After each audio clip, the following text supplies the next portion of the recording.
যারা অবিবাহিত যুবক যুবতী আছো, এই লেকচার তোমরা যারা শুনছো, তোমাদের মধ্যে কেউ যদি জেনা করে থাকো, অবিবাহিতর কথা বলছি, তোমাদের কাদের মধ্যে এখন 100 বেত্রাঘাতের শাস্তি ঝুলে আছে। সূরা নূরের 1 থেকে 3 নম্বর আয়াত পড়ে দেখবে, অবিবাহিত যুবক যুবতী যদি জেনা করে তাদের শাস্তি হচ্ছে 100 বেত্রাঘাত, তাও জনসমক্ষে, এবং এক বছরের জন্য নির্বাসন। এই বিধানগুলো যদি পৃথিবীর কোনো দেশেও না থাকে, আসমানে আছে। মরার সাথে সাথেই এই বিধান কার্যকর হবে ইনশাআল্লাহ। বাঁচার মধ্যে কি একটাই উপায় আছে। এই লেকচার কেন চলে গেছে?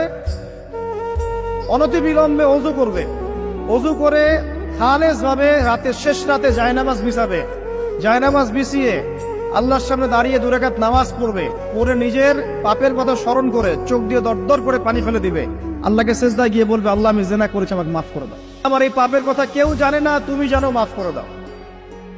এই মাফ নেওয়ার পরে আবার ওই যার সাথে করেছেন ওর সাথে আবার লিঙ্ক আপ করার চেষ্টা করেন না।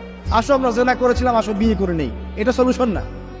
জেনা করেছেন, আগে তওবা করে ফিরে আসতে হবে, তারপরে পুরো জীবন ইসলামিক লাইফ লিড করতে হবে। আল্লাহ যদি দেখেন যে হ্যাঁ আপনি ঠিকঠাক তওবা করে আল্লাহর কথা চলছেন, আল্লাহ তখন আপনাকে নেককার স্ত্রী দিবে ইনশাআল্লাহ। এই এই এই একমাত্র রাস্তা যুবকদের জন্য এবং যুবতীদের জন্যও।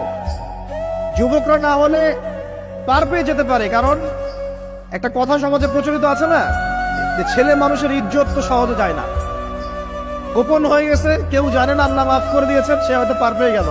কিন্তু এই যে মেয়ে, তুমি যে 8-10টা ছেলের সাথে জেনা করেছো, তোমার ইজ্জতের কি হবে? তোমার যে সতীত্ব তুমি নষ্ট করেছো, তুমি তো বিয়ের পর কোনো ঘরে গেলে সে হাজবেন্ডও বুঝতে পারবে তুমি আর সতী সাথী নও,